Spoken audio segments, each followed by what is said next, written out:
Here we are in our second week of Share Your Story. And last week, Lindsay kind of opened with a little bit of this idea of what it means to share your story with the people around you and kind of really focused on sharing your story to maybe the people around you in this room right here. And that was kind of something that we practiced, and we're going to do that again tonight.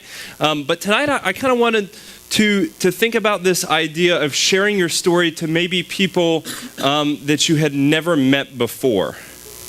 I know, right? Like crazy, the craziest thing ever. So sharing your story to people maybe you've never met before, and that's kind of this big, scary word that we use sometimes called evangelism. Has anybody heard of that word?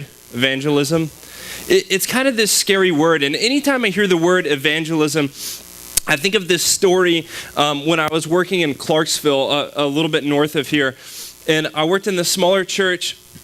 And there was this lady that walked in one day, and she was looking for a pastor to talk to. And we only had one pastor in the church, and he wasn't there at the time. And so the secretaries thought it would be real great to send her down to my office. And so she came into my office, and she kind of spoke broken English, but she had this sign with her. And it was a sign that was like, Jesus is Lord, or something to that effect. And so she was like, her big question for me was, do you think I should stand in the middle of Madison Street, which Madison Street's kind of like Franklin Road. Do you think I should stand in the middle of Madison Street with this sign? And I was like, do you want to? Like, I really didn't know how to answer her question. And so she really just kept pressing me, should I do this? Should I go out there and stand and proclaim this message to people? And I was like, I guess if you really want to. I don't think it's a great idea to stand in the middle of a road and say anything. But she really wanted to go stand in the middle of the road. So I think she ended up going and doing that. I never followed up with her. But I think that's kind of, was that a bad pastoral care thing? I don't know. I think a lot of times we think about this word evangelism and we think about something like that. We think about this big kind of dangerous, really risky thing to go do, like stand in the middle of a road with a sign proclaiming something from the top of our lungs. And it kind of sounds really risky and really scary, right? And I think that's where we kind of go wrong a little bit, because I think we put all of the emphasis in the wrong place and we take on all the pressure on ourselves, and I really don't think that that's where the pressure should lie. It should not lie on ourselves. It should lie somewhere else. And so when I was thinking this week about sharing our story, I thought about Peter and John in Acts 3, and Peter and John are hanging out. And they're walking around, and all of a sudden a guy reaches up to Peter and asks for some money. And Peter says, I don't have any money to give you, but I'll give you what I do have. And he proclaims the word of Jesus Christ to him. He says, I'll give you what I do have. I think a lot of times the sharing the story is this idea of just sharing what it is that we do have, our understanding of God that we do have. No matter how vast or small it might be, proclaiming that understanding to whoever we might come in contact with.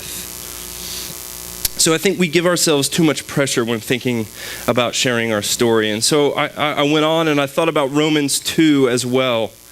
And in Romans 2, Paul writes this really cool line that I try to think about a lot, and I hope it's something that's changing my life, or something that's reminding me about how God should be changing my life daily. Paul says, don't you realize that God's kindness is supposed to lead you to change your heart in your life? Don't you realize that God's kindness is supposed to change your heart in your life? And that to me really is the message of evangelism, is realizing, Paul points out here, don't you realize God is supposed to be the one changing hearts and lives? We put the pressure on ourselves a lot of times. Our story has to be perfect. We have to articulate it perfectly, or we have to have the coolest and the best story. We have to know the Bible better than anyone else so that they can come to know Christ. And I think that's putting all of the pressure on ourselves. The pressure is not supposed to be on us. The pressure is supposed to be on God. We proclaim the word. We tell people what it is that we know. We give them what we have, our understanding, and we let God change the lives and God change the hearts of those people. Recently, I've been reading a book that's been kind of challenging me, and in this book, Richard Rohr talks about the idea that when Jesus was talking to the disciples, he started talking about the idea of his resurrection, right? That he's going to raise from the dead. And it talks about right after that the disciples walked away really confused, which is understandable because they didn't have any real good concept, like tangible concept of the idea of resurrection. They had never experienced that before. They had maybe heard the word, but they didn't really understood what it meant to see someone resurrected. So they were kind of confused. They didn't understand it completely because they had never experienced it fully. And I think that's a big thing to realize too. You cannot help someone fully recognize and fully understand God. That's a work that God is doing in those people's hearts. So a lot of times we put that pressure on ourselves. I have to keep talking until they understand. I have to explain it perfectly until they completely understand. And even we think we have to completely and perfectly understand it all. But the truth is the disciples didn't completely understand it all because they hadn't seen it yet. They hadn't fully realized it yet. But they would come to a place where they would. And those of you in the room that have kind of experienced that, where you had a God moment where God became really real, you can understand what that difference is between the time that it was, I've kind of heard this concept, but I'm not really sure, to really fully embracing and understood, like I have arrived at this, I see it and I understand it. And so tonight, as we have some guests come up and share, we're going to get to gain some insight into some people's stories, to hear what God is doing in their lives and how they are growing in their faith. And I just encourage them as they come up to realize that they don't have to have it all together. They don't have to know it all. It's not their work to change your hearts. It's their work to share what God is doing in their lives, and God does the rest of it. So as this video plays, we're going to invite up our three guests. All right. Yeah, the lights are back. Very bright. All right, so, yes, Stephen, the mic is on. You don't have to tap it that many times. Good. If you'll just do that before every time you talk, everyone would really appreciate that. All right, so if you all would just go around and introduce who you are and a little bit about yourself. I'm Hannah Williams. I'm a junior at Ravenwood High School. What else are we supposed to share? That's fine. Okay. Follow your heart. All right. I'm Tim Bergen, a father of a couple kids that just graduated from here and a small group leader and active member here since 1978. Ooh. My name's Stephen Byers. I'm a junior. Yeah, the mic's not really. Hello. There we go. All right, I'm a junior at BHS. And my family's been involved with BUMC all of our life, or all of my life at least. Good. Very good. Same with me. Cool. Awesome. Thank you for adding that, Hannah. Yeah. All right, so one of the most important questions that I'll ask you, if you were to describe yourself as a type of shoe, which type of shoe would you be?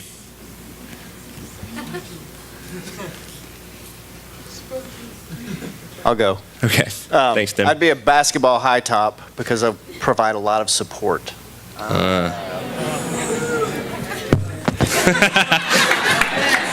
Tim is done for the rest.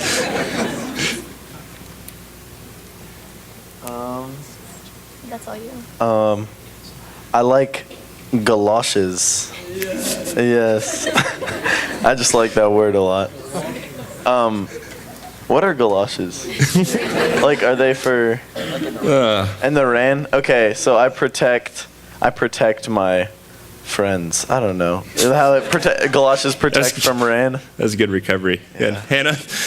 I would do some flip-flops because they're very open and free, Yeah, That's good. That's what I would be. All right, so now to the less deep questions. When and where did you first learn about Jesus? Ladies first. Okay, so I feel like, I was raised in the church, and so pretty much just like from a young age, but like I really remember it from in like kindergarten, learning all like the little songs about God. So that was probably the first time. Yeah, I grew up in a church in Ohio, and I remember Vacation Bible School and Sunday school, and learned a lot then. I also have the boring answer of Sunday school, as I grew up in church every Sunday and stuff like that. All right, so since you all kind of had a very similar, like being raised in the church and experienced Vacation Bible School and all those things, would you say that there was like a definitive moment that you remember, like Christ becoming real to you? Like, and what was that moment like? I'll go. Well, I don't really know how old I was, but I went to this summer camp called Barefoot Republic, and it was just like a Christian, diverse camp that's like all outdoorsy and stuff. And I just remember it was like an outdoor auditorium worship setting, and it was a pretty typical moment. It was like all the stars were out, and it was like worship songs playing, and the wind started flowing. And and I don't know, it was like I had known about God, but I didn't really feel it till then for real. And like I'm sure a lot of people have, like there are more times where it becomes more and more real to you as your life goes on, but that was the first time that I felt it for real, I think. Yeah, so it was like the first time, but it was like it kind of grew over time. Yeah, definitely. Like there are multiple times of my life where it's been like a new feeling with God and stuff. Yeah, like same for me when it comes to like, there've been like a lot of moments over my life, but I remember like my main moment was on 7th grade merge, and I think it was just because it was like the first trip of like being in this youth ministry, and I remember I was praying with my small group, and Neil was like praying over us, and I just really felt it. It was really comforting. Mine's a little different because I do have a very specific moment. So, like I said, I grew up in the church. I was extremely active in the church. If you'd have asked me, I would have told you I was as Christian as they come leaving here. Back then it was called MYF. I was president of the MYF. I mean, if somebody was going to heaven, it was me. I thought I got this. So, and when I got to college, I had an opportunity on spring break to go to Florida, and I also had the opportunity to go to Flint, Michigan, on a trip to kind of do what you said, and be evangelism to people and stuff. So somehow I chose Flint, Michigan. This was totally a God thing because my brother was going and he talked me into it. But on that trip, I think I learned that through my life I had accepted Christ as my Savior, but not as my Lord. And what I mean by that is I did a lot of those things that I did for me because they made me feel good, and they weren't for the right reasons. So on that trip, I learned and changed, and there was a very specific moment I remember just breaking down and realizing that I was dedicating my life to the Lord. Now, I would tell you, I'm like you guys, it's up and down, and it's not been a steady or easy thing the whole time, but that was definitely a life-changing moment for me. Good. So would you all say that there's been like a time in your faith journey where you felt like you had to really grow or have grown in your trust of Jesus? For me, whenever I go on Camp Barnabas, I've really seen myself grow over those times because you really have to have a lot of patience and rely on the Lord in a lot of situations that you typically wouldn't find yourself in like daily life. And so I've just found myself over those weeks throughout the past 2 years, I've really grown a lot and grown closer to the Lord. I would say probably, so for a time when I was growing in my trust with God, I think that Bible study every Wednesday, what helped me with that mainly was that it was such a consistent, like I was getting a dose of that like every week. It wasn't just a 1 week of like a retreat or something. It was like every week in the school year I was getting like refreshed, and it just like kept growing. So like this year and the last year of Bible study have been great with that. So I've kind of got a dual answer there also, I guess. One of the things, and one of the reasons I stay active working with the youth and stuff is how much I get out of that. So it's a huge lift for me. But if you are a small group leader of this guy and Nick Jarvie and Sam's and all those guys, you have to have a lot of trust in God. So, I think what you said earlier really applies to me, because at times I definitely question what I'm doing here and what I can add, and then I have to step back and trust that God can work through me, and that it may not seem like we're making any progress in our small groups or something some nights, but every once in a while we'll hit on something and it really feels right, and you can feel God coming in. So Yeah. I think we could all say that there's been times where you felt maybe kind of distant from God, or kind of wrestled with God and things. Is that something that y'all have kind of experienced? I can say one time that I felt distant more recently was just some random thing that happened this past year. Like, my cousin randomly died of a heart problem, and it was just such a sudden random thing that I know we've all been in there where it's like you don't know why God does things, and that's such a typical question, but it was just really and I was thinking what world do we live in that God would make that a possibility to even happen? Why didn't he make our hearts so that they wouldn't fail or something like that, So I mean, it wasn't super distant because I was still going to Bible study and stuff, but there was just a lot of confusion, I would say. Towards the beginning of this past year, I just found myself really distant from God, and I let school, which is really stupid, to get in the way of so many things, and I would see myself prioritizing it all the time just because of grades really start to take over a lot of your life. And so I really just at the beginning of this past year saw myself getting really distant from God because of it. And I've had a lot of up and down moments throughout my life, definitely. I've got a similar situation. I think probably where I questioned God the most was my senior year in high school. We were getting ready to go to college, actually. It was the summer before, and the guy that was supposed to be my roommate was killed in an accident. And he actually went to church here also. The cross we carry in each week has got his name on it. And that was a really hard time for me. I think I really questioned God after that. But, for the most part, I think, my biggest struggle is falling into the letting Tim try to be Lord of my life rather than following him. And when I do that, I get away from God, and then, something will pull me back. So. So how would you say that your life has been different because of Jesus?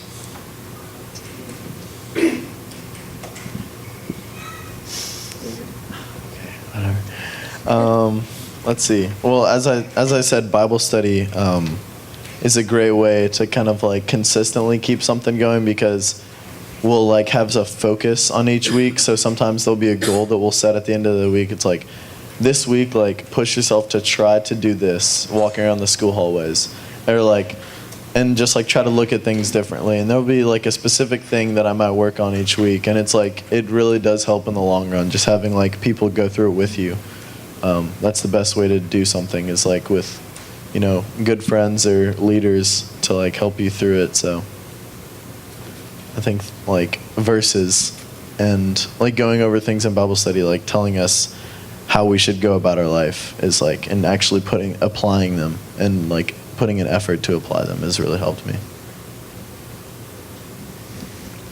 I find it just a lot easier I find comfort a lot in God, and whenever I feel distant, at the beginning of this past year when I was really distant from God, and I just wasn't finding as much peace in everyday activities. And then so I've noticed over the years, whenever I'm closer to God, it's just so much easier to go through life and be peaceful. And so I feel because of God, I've just been able to find a lot more happiness.